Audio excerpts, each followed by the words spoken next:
மாணிக்கவாசகர் சுவாமியும் சிவபெருமானின் அதிசயங்களும் நிகழ்ந்த புனித திருத்தலங்களில் இன்று நாம் ஒரு பயணத்தை மேற்கொள்வோம். 1.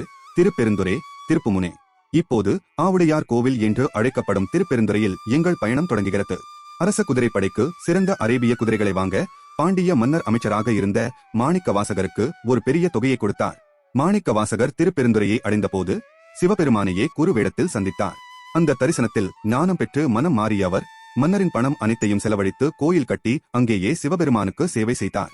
மன்னர் குதிரைகளை வாங்காமல் கோவில் கட்ட பணத்தை செலவிட்டார் என்று அறிந்ததும் கடும் கோபம் கொண்டு மாணிக்கவாசகரை கைது செய்து சிறையில் அடைக்க உத்தரவிட்டார். 2. மதுரை, குதிரைகளின் அதிசயம். பாண்டிய மன்னர் அரசு காசினை செலவிட்டதற்காக மாணிக்கவாசகரை குதிரைகளை உடனே தருமாறு கேட்டார். இறைவன் மீண்டும் தன் பக்தனின் பக்கம் நின்றார்.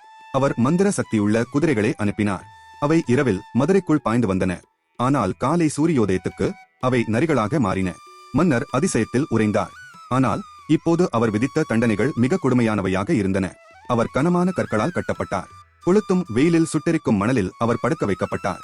காவலர்கள் அவரை சவக்கால் அடித்து சித்திரவதை செய்தனர். ஆனால் மாணிக்கவாசகர் அமைதியாக இருந்து சிவபெருமானின் நாமத்தை ஜபித்தார்.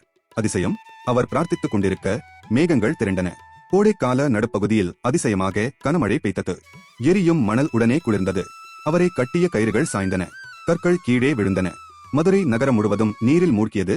இது மன்னருக்கு சிவபெருமானின் தெய்வீக கோபத்தை வெளிப்படுத்தியது. தன் தவறை உணர்ந்த பாண்டிய மன்னர் மாணிக்கவாசகரின் பாதத்தில் விழுந்து மன்னிப்பு கேட்டார். சிவபெருமான் தானே தோன்றி இருவருக்கும் அருள் வழங்கினார். 3. சிதம்பரம், இறைவன் எழுத்தராகிய திருத்தலம். அடுத்ததாக நாம் வருவது சிதம்பரத்திற்கு. பிரபஞ்ச நடனமாடும் நடராஜரின் திருத்தலம். இங்குதான் இறைவனின் மிக தெய்வீகமான பணிவின் நிகழ்ச்சி வெளிப்பட்டது. மாணிக்கவாசகர் சிவபெருமானை போற்றி இதயத்தை உருகச் செய்யும் பாடல்களை படைத்திருந்தார். ஆனால் அவற்றை எழுத்தி வைக்கவில்லை.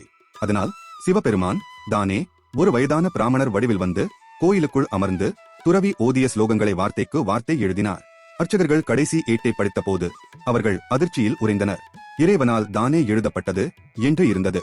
அந்த முதியவர் உடனே மறைந்தார். அவரது இடத்தில் நடராஜ பெருமான் சிரித்த முகத்துடன் அவர்கள் முன் தோன்றினார். 4. திருவாதவூர், மகான் பிறந்த தலம்.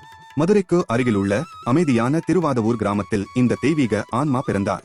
5. திருவண்ணாமலை, பக்தியின் அக்னி. நேரடியான அதிசயத்துடன் தொடர்பில்லாவிட்டாலும் திருவண்ணாமலை மாணிக்கவாசகர் பாடிய பாடல்களே மிகுந்த மரியாதையுடன் போற்றுகிறது. கார்த்திகை தீபம் திருவிழாவின் போது சிவனே நித்திய ஜுவாலையாக புகழ்ந்த அவரது பாடல்கள் பக்தி பூர்வமாக பாடப்படுகின்றன. இவரது திருவாசகம் பாடல்கள் வெறும் சாதாரண கவிதைகள் அல்ல. அவை ஆன்மாவின் ஆழ்ந்த ஆவேசங்கள். அவை அன்பின், ஏக்கத்தின், சரணாகதியின், ஆன்மீக விழிப்புணர்வின் கூக்குரல்கள். இந்த ஞானியை நினைத்து அவரது திருவாசகத்திலிருந்து ஒரு ஸ்லோகத்தை உச்சரிப்போம். ஓம் நம சிவாய.